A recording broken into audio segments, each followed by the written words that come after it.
Hello, my dear ladies. My name is Margaret, and I'm 55 years old. Thank you for having me here today on your wonderful channel. I've been watching your videos for months now, and every story I hear reminds me that I'm not alone. That's why I finally found the courage to reach out and share my own story with you all. Before I begin, would you do me a favor? Write in the comments what city you're from and what time it is where you are right now. I'd love to know where all you beautiful ladies are listening from. It makes me feel less alone knowing we're all here together, even if we're miles apart. Now, let me tell you my story. It's not an easy one to tell, but I think it needs to be heard. Maybe some of you will see yourselves in it. Maybe some of you will learn from my mistakes. Or maybe, just maybe, it will help you feel a little less alone in whatever you're going through. I need to start at the beginning, so you understand how I got here. My daughter Jessica was born on a cold November morning in 1990. I was 25 years old, and from the moment they placed her in my arms, I knew my life had changed forever. She was perfect. 10 tiny fingers, 10 tiny toes, and the most beautiful dark eyes I'd ever seen. Her father, Robert, left us when Jessica was only 3 years old. He said he wasn't ready for the responsibility. He said he needed to find himself. I never heard from him again after he signed the divorce papers. No child support, no birthday cards, nothing. So it was just the two of us. Me and my baby girl against the world. I worked 3 jobs to keep us afloat. In the mornings, I cleaned offices downtown. In the afternoons, I waitressed at a diner on 5th Street. And on weekends, I took in alterations and mending at home. I barely slept. My hands were always raw from the cleaning chemicals, and my feet ached constantly from standing all day. But every time I looked at Jessica's face, every time she smiled at me and said, "I love you, Mommy," it was all worth it. I made sure she had everything I never had: dance lessons, piano lessons, a nice dress for every school dance. I saved every penny so she could go to college. While other mothers my age were going out with friends or taking vacations, I was putting money in a savings account with Jessica's name on it. "Mom, you don't have to do all this," she'd say sometimes, especially when she got older. But I did. That's what mothers do, isn't it? We sacrifice. We give. We love unconditionally. When Jessica got accepted to State University, I cried tears of joy. My baby was going to be the first person in our family to get a college degree. She was going to have opportunities I never had. She was going to have a better life. The tuition was expensive, even for a state school. I took out a small loan and worked extra hours. I cashed in my modest retirement account. It wasn't much, but it helped. Jessica wanted to live on campus, to have the full college experience. So I paid for her dorm room, her meal plan, her textbooks, everything. "Mom, are you sure you can afford this?" she asked when I helped her move into her dorm room. "Don't you worry about that, sweetheart," I told her, hanging up her clothes in the tiny closet. "You just focus on your studies. This is your time to shine."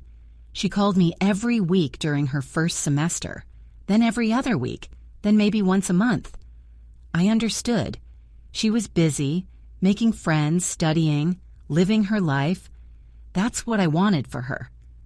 During her sophomore year, she met Brandon. He was studying business, came from a wealthy family in Connecticut. When she brought him home for Thanksgiving, I could tell she was smitten. He was handsome, polite, well-dressed, everything I'd ever wanted for my daughter. "He's wonderful, isn't he, Mom?" Jessica said as we washed dishes together after dinner. "He seems very nice, honey," I said, though something about him felt distant. Cold, maybe. But I pushed the feeling aside. I was probably just being an overprotective mother. They got engaged right after graduation. Jessica was 23, and I was so happy for her. Finally, my baby would have the life she deserved. A good husband, financial security, everything I'd worked so hard to give her. The wedding, though, that's where things started to get complicated. Brandon's parents wanted a big, elegant wedding at a country club. It's important for Brandon's future business connections, his mother Patricia explained to me over lunch one day. She wore pearls and spoke with the kind of accent that comes from years of private schools. The estimated cost was $60,000. "We'll split it," Patricia said with a smile that didn't reach her eyes. "That's traditional, isn't it? The bride's family and the groom's family each pay half." My heart sank. $30,000. I didn't have $30,000. I didn't have $3,000. After paying for Jessica's college, I had almost nothing left in savings. That night, I couldn't sleep.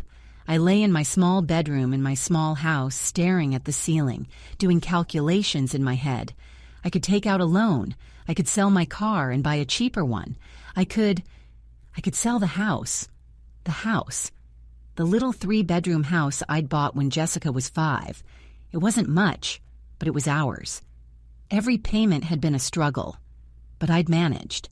It was paid off now, my one real asset in the world.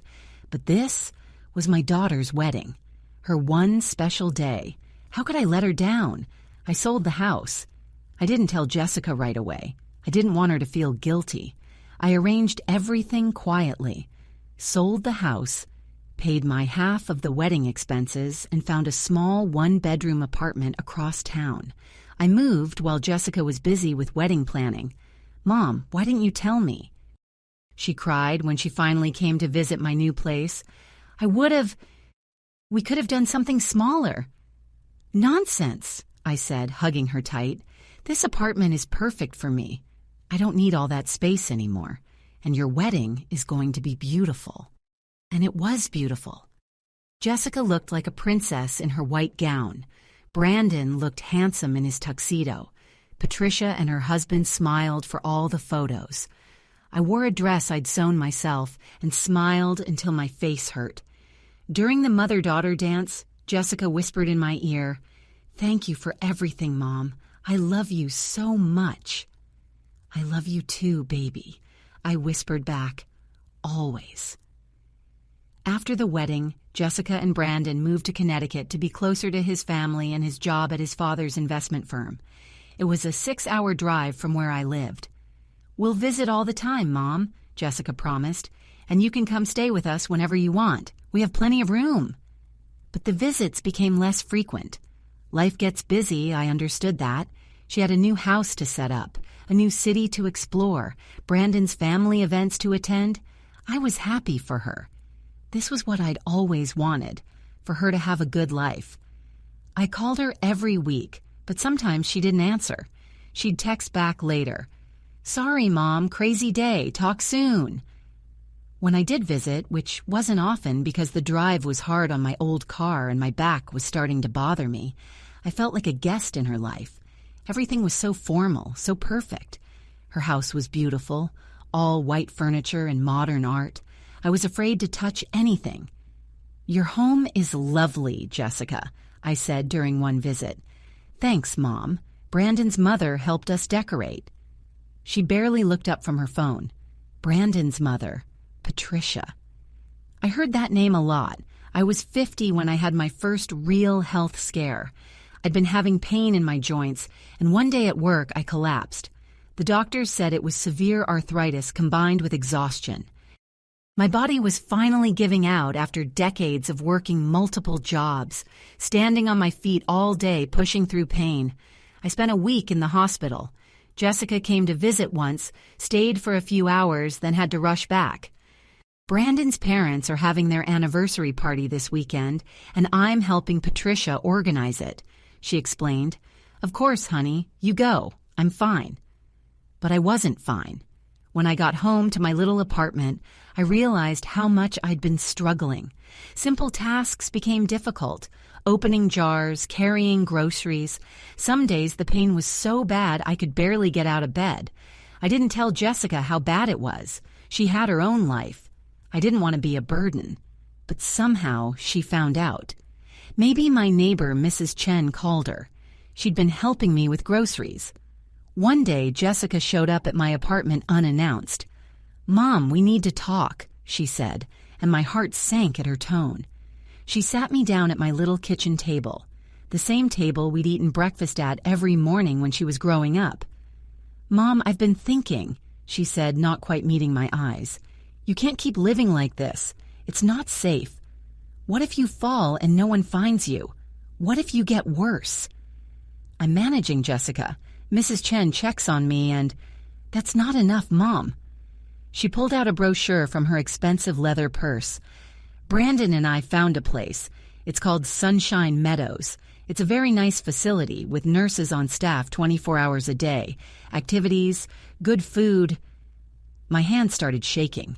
A nursing home? Jessica, I'm only 50 years old. I'm not ready for... It's not a nursing home, Mom. It's an assisted living facility. There's a difference. She pushed the brochure toward me.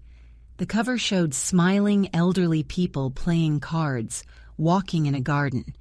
It looked like a hotel. You'll have your own room and you won't have to worry about cooking or cleaning.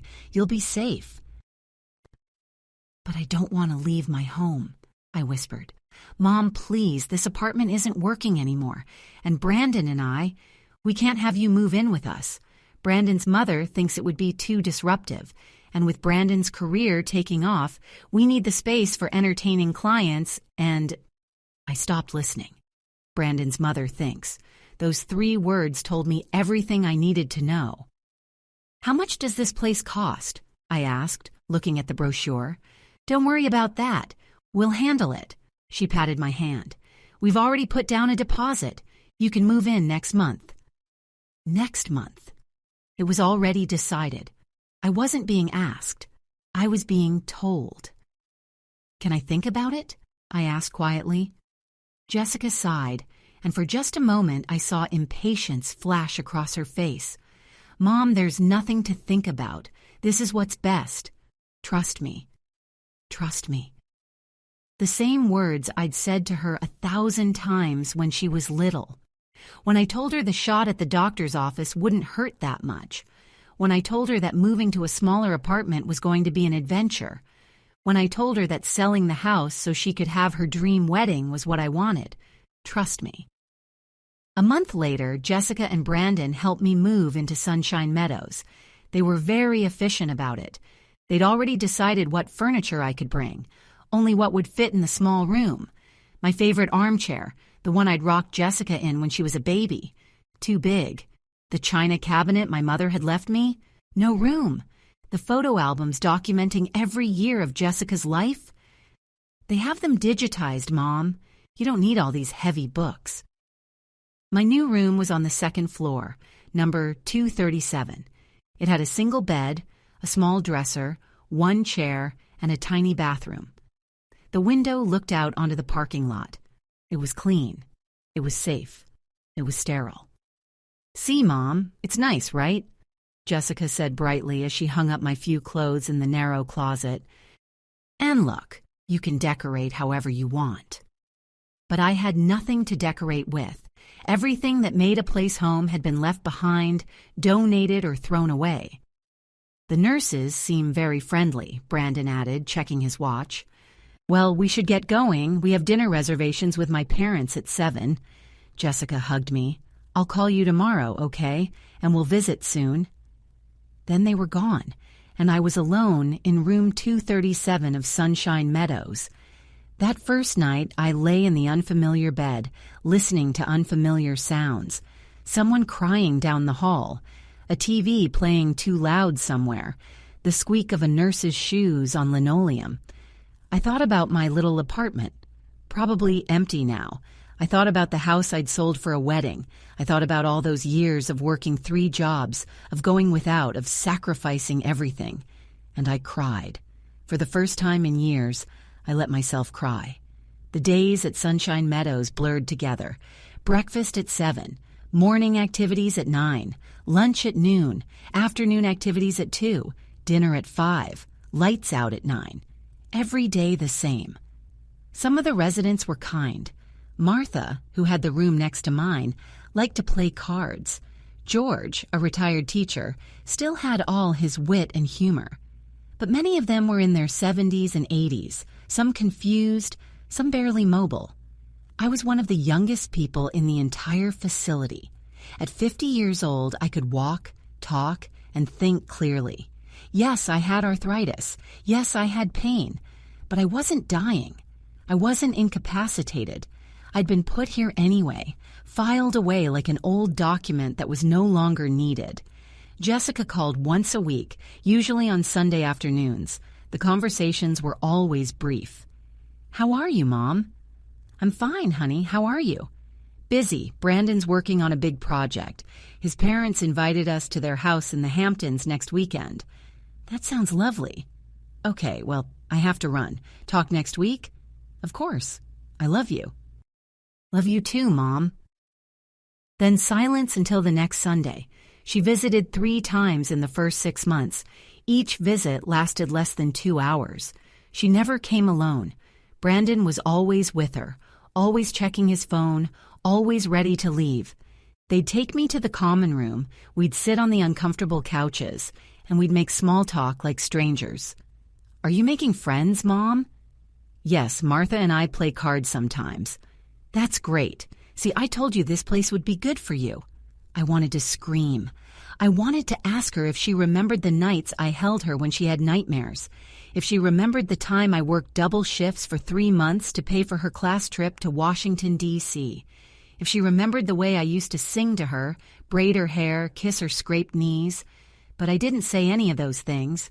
I just smiled and said, "Yes, you were right." After 6 months, the visits stopped altogether. Too busy, too far, too something. I settled into a routine because what else could I do? I played cards with Martha. I listened to George's stories about his years teaching literature. I attended the arts and crafts sessions where we made things no one wanted from supplies bought at dollar stores. I ate food that all tasted the same. I took my medications at the times they were given. I became what everyone expected, a woman warehoused before her time, waiting for life to pass by. But inside, I was angry. The anger grew slowly like a seed planted deep, watered by every missed phone call, every canceled visit, every moment I sat in that room looking out at the parking lot. I was 50 years old. 50. I should have been living my life, not sitting in a facility surrounded by people decades older than me. I'd given everything.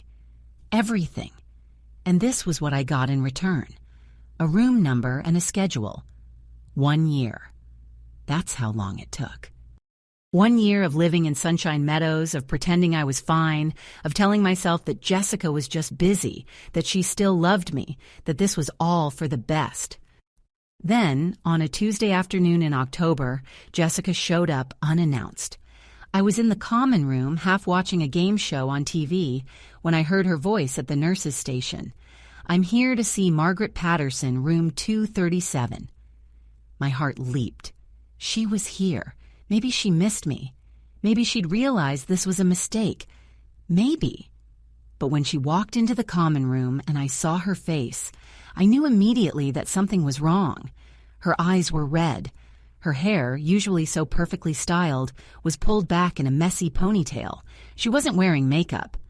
"Mom," she said, and her voice cracked. "Can we talk somewhere private?" We went to my room. She sat on my bed, the only place to sit besides my single chair, and I sat in the chair, my hands folded in my lap, waiting. "Mom, I need your help," she said, and then she started crying. Real, ugly crying, the kind she used to do when she was little and had fallen off her bike or been teased at school. I wanted to go to her, to hold her, but something held me back. "What's wrong, Jessica?" Through her tears, the story came out. Brandon had been having an affair with his assistant. He wanted a divorce. But worse, much worse. His family had never really accepted Jessica. She'd signed a prenuptial agreement that she hadn't fully understood, and now she was going to be left with almost nothing. The house was in Brandon's name. The cars were in his name. She'd given up her own career to support his, and now she had no job, no money. No home. "His parents are backing him up," she sobbed. "Patricia actually said I wasn't good enough for their family. She said I was just a gold digger from the beginning. Mom, I don't know what to do. I have nowhere to go. I thought maybe I could stay with you for a while, just until I figure things out." The room was very quiet. Somewhere down the hall, someone was watching Wheel of Fortune. I could hear the faint sound of the wheel spinning. "Stay with me?" I said slowly. Jessica, I live in a nursing home. I have one room, one bed, one chair. She looked around as if seeing the room for the first time, really seeing it. The bare walls, the single window with its view of the parking lot, the absence of everything that made a place a home. "Oh," she whispered. "Oh, Mom, I forgot. This is—" Her voice trailed off. "You forgot," I repeated. The anger I'd been pushing down for a year started rising up hot and bitter. "You forgot that you put me here. You forgot that I had an apartment before this. You forgot that I had a house before that. The house I sold to pay for your wedding to a man who's now throwing you away like yesterday's garbage." "Mom, please." "No." I stood up. My voice was shaking, but I kept going. "For 1 year, Jessica, I have sat in this room. 1 year. Do you know how many times you visited? 3 times. 3 times in 12 months. Do you know how many times you called? Once a week for about 5 minutes, usually while you were doing something else. I could hear you, typing on your computer, talking to Brandon, barely paying attention to me. I was busy, Mom. I had a life. And I didn't?" The words came out louder than I intended. I didn't have a life? Jessica, I'm 50 years old. 50. Do you understand what that means? I'm not elderly. I'm not dying. I'm younger than most people's parents. But you put me in here like I was already dead, like I was done, like my life was over. I thought it was best. Best for who? For me or for you? I walked to the window, looking out at the parking lot. I could see Jessica's car, a Mercedes that Brandon had bought her. Soon she wouldn't have that either. You know what the worst part is? I had arthritis. That's it, arthritis. Plenty of 50-year-old people manage arthritis and live full lives. But it was inconvenient for you. Brandon's mother thought I'd be disruptive. So you put me away. Jessica was crying harder now. "I'm sorry, Mom. I'm so sorry. I didn't think—" "No, you didn't think. You thought about yourself. You thought about Brandon. You thought about his parents. You thought about your big house and your fancy life. But you didn't think about me. You didn't think about the fact that I'm only 50, that I could have had years, decades of life ahead of me. You just put me on a shelf." I turned to face her. "I gave you everything, Jessica. I worked 3 jobs so you could have dance lessons and piano lessons and nice clothes. I ate rice and beans for dinner so you could have meat. I didn't buy myself new clothes for years so I could save for your college. I sold my house, my home, so you could have your dream wedding. And what did I ask for in return? Nothing. Just love. Just being part of your life. You are part of my life, Mom." "No." My voice was firm. "I'm not. I haven't been for a long time. I'm someone you check off a list once a week. Call Mom. Done. I'm someone you visit when you have a spare hour and feel guilty. I'm someone you warehoused at 50 years old so you don't have to think about me." Jessica stood up, her face blotchy from crying. "What do you want me to say, Mom? I made a mistake, okay? I see that now. I should have been there more. I should have been a better daughter, but I'm here now. I'm asking for your help, please." I looked at my daughter, really looked at her. She was 25 years old, but in that moment she looked like a child, lost, scared, desperate. And despite everything, despite the anger, despite the hurt, despite the year of loneliness and abandonment, I felt love for her. That's the curse of being a mother. You can't just turn it off. But I also knew something else, something important. "No," I said. "What? No, I'm not going to help you, not like this." "But Mom," "Listen to me, Jessica, really listen. For your entire life, I've been saving you. From every problem, every difficulty, every consequence. You wanted to quit piano? I let you, even though I'd paid for a year of lessons in advance. You got a bad grade because you didn't study? I went to the school and convinced your teacher to let you do extra credit. You wanted a big, expensive wedding you couldn't afford? I sold my house. Every time you've fallen, I've been there to catch you. And what did that teach you? That there are no real consequences. That someone will always be there to fix things. That you don't have to think about anyone but yourself. That's not fair, isn't it? I sat back down in my chair.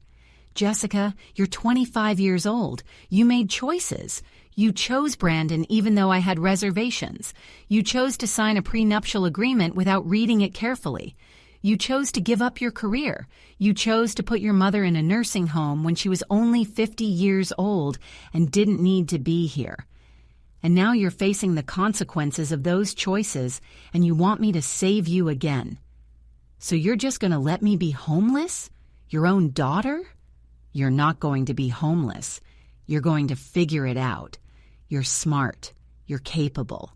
You have a college degree that I worked 3 jobs to pay for. You have skills. You have options. What you don't have is an easy way out. Jessica stared at me like she'd never seen me before. I can't believe this. After everything I've done for you, everything you've done for me? I almost laughed. What exactly have you done for me, Jessica? She opened her mouth, closed it, opened it again. I made sure you were taken care of. I found this place. You put me away because I was inconvenient. That's not... I thought it was best. For who? For me? Or for you? She didn't answer. She just stood there, tears streaming down her face. I felt tired. So very tired. I think you should go now, Jessica. Mom, please, I have nowhere else to turn. Yes, you do. You just have to actually turn there. Call your old college friends. Look for a job.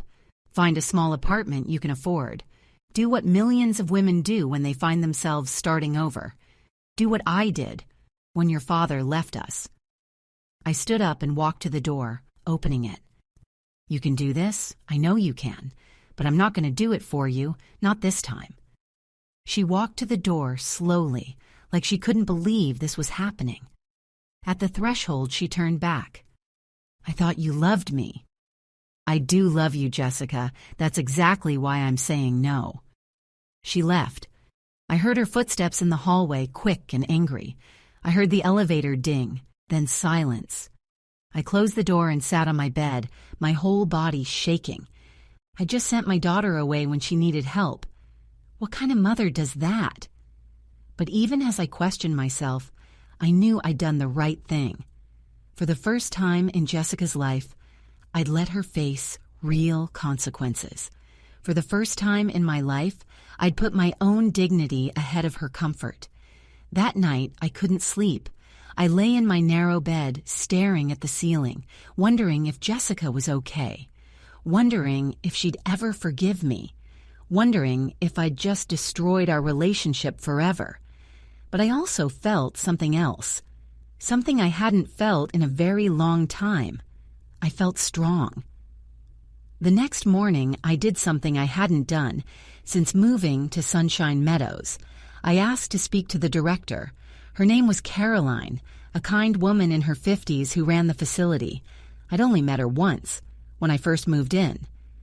Mrs. Patterson, she said, gesturing to a chair in her office, what can I do for you? I want to know about leaving, I said. What would it take for me to move out of here? She looked surprised. Are you unhappy with our care? No, the care is fine, but I'm not supposed to be here. I never was. I'm 51 years old. I have arthritis, yes, but I'm managing it with medication. I can walk. I can think. I shouldn't be in an assisted living facility. Caroline pulled up my file on her computer. It says here that your daughter is your primary contact and decision maker. She'd need to approve any move. I'm not asking her permission. I'm asking you, what do I need to do to leave? Caroline studied me for a long moment. Then she smiled. Mrs. Patterson, you're a voluntary resident. You can leave whenever you want. You just need to give 30 days' notice and settle your account. My heart started beating faster. Really, that's all? That's all? Do you have somewhere to go? Did I? I had no apartment, no house, no savings left. But I had something else. I had determination. "I'll figure it out," I said, and I did. I called Mrs. Chen, my old neighbor from the apartment building. She was delighted to hear from me. "Margaret, how are you? I've missed seeing you." We talked for over an hour. I told her everything. About Jessica, about Sunshine Meadows, about my plan to leave. And then she said something that changed everything. "You know, the apartment below mine just opened up. The rent is only $800 a month. It's small, but it has an elevator building, so no stairs. And I'm right upstairs if you need anything. $800 a month." Sunshine Meadows was costing $3,500 a month. Money Jessica and Brandon had been paying from some account somewhere. If I could pay $800 a month, I could afford it with my Social Security disability check and maybe a part-time job. "Mrs. Chen," I said, my voice shaking with emotion, "could you give the landlord my number?" Within 2 weeks, I'd signed a lease. Within 30 days, I'd moved out of Sunshine Meadows and into my new apartment. It was tiny, just a studio with a small kitchen and bathroom. But it had a window that looked out onto a tree instead of a parking lot. It had my armchair, which I'd asked the facility to retrieve from storage. It had freedom.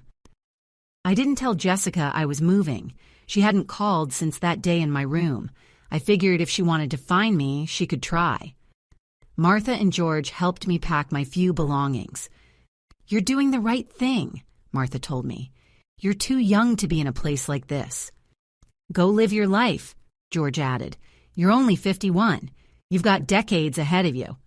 So I did. I got a part-time job at the library, shelving books 3 days a week. It didn't pay much, but combined with my disability check, I could manage.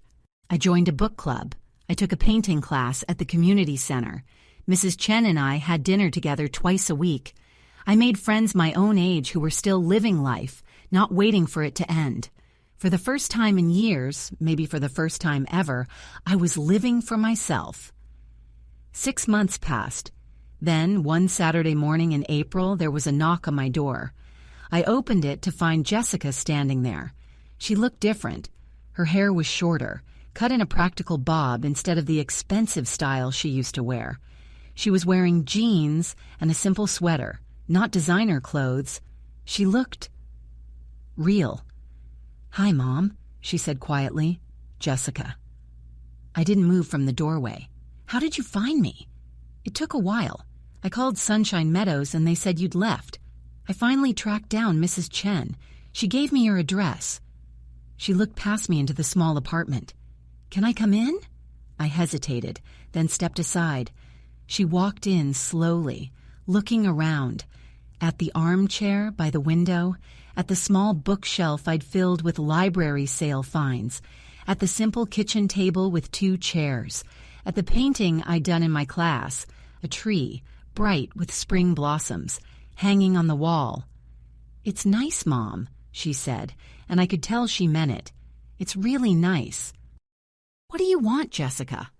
She turned to face me. "I wanted to tell you that you were right." I sat down in my armchair, gesturing for her to take the other chair. "About what?" "About everything." She sat down, her hands clasped in her lap. "When you sent me away that day, I was so angry. I couldn't believe you'd turn your back on me when I needed you. But, Mom, it was the best thing you could have done." "Tell me what happened," I said. And she did. She told me how she'd spent the first night after leaving Sunshine Meadows in her car, crying and feeling sorry for herself. How she'd then called an old college friend who let her crash on her couch. How she'd updated her resume and started job hunting. How she'd found work as an office manager at a small nonprofit. How she'd rented a modest 1-bedroom apartment in a neighborhood that wasn't fancy, but was safe and affordable. "It's been hard, Mom," she said. "Really hard. There were days I wanted to call you and beg you to help, days I felt like I couldn't do it. But I did do it. I figured it out. And, Mom, I grew up. Finally, at 25 years old, I grew up." She reached into her purse and pulled out an envelope. "This is for you." I opened it. Inside was a check for $30,000. I stared at it. "Jessica, what is this?" "It's the money you spent on my wedding, the money from selling your house." She leaned forward. "I had some jewelry, my engagement ring, some pieces Brandon gave me. I sold them. It's not everything you spent, not yet, but it's a start. I'm going to pay you back, Mom. Every penny. It might take a while, but I'm going to do it." I couldn't speak. Tears were streaming down my face. "And Mom, I'm sorry. I'm so sorry for everything, for putting you in that place when you weren't ready, when you were only 50 years old and could have been living your life, for not visiting, for not calling, for being so selfish and blind, for only thinking about you when I needed something. You deserved so much better." I set the check on the table. Then I stood up and held out my arms. Jessica fell into them, and we both cried. We cried for all the lost time, for all the mistakes, for all the pain. But we also cried with relief because maybe, just maybe, we'd found our way back to each other. "I don't want your money, Jessica," I finally said. "Mom, you earned it." "What I want," I interrupted, "is my daughter back. The real one. Not the one who was trying to impress Brandon's family or live up to some image. The little girl who used to help me bake cookies and tell me about her dreams." "I want that too," she whispered. "Can we start over? We can try." And we did. It wasn't perfect. We had to learn how to be mother and daughter again, as two adults who both had their own lives. But Jessica started coming over every week for dinner. Real dinners, where we cooked together and talked for hours. She told me about her job, her new friends, her therapy sessions where she was working through the trauma of her marriage and divorce. And I told her about my life too, my book club, my painting class, my job at the library. For the first time, our relationship wasn't just about her, it was about both of us. One evening, about 3 months after she'd shown up at my door, we were washing dishes together after dinner.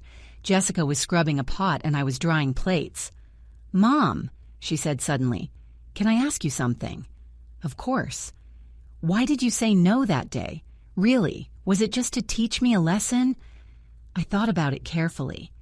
"Partly," I admitted.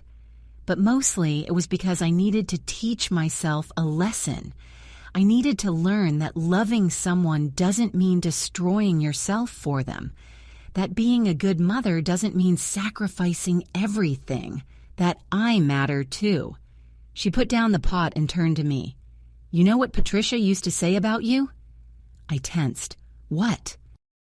"Hein, she used to say that you were too self-sacrificing, that it was embarrassing how much you gave me. She said it showed a lack of dignity." Jessica smiled sadly. "At the time, I thought she was being cruel. But Mom, she was kind of right. Not about the embarrassing part. What you did was beautiful.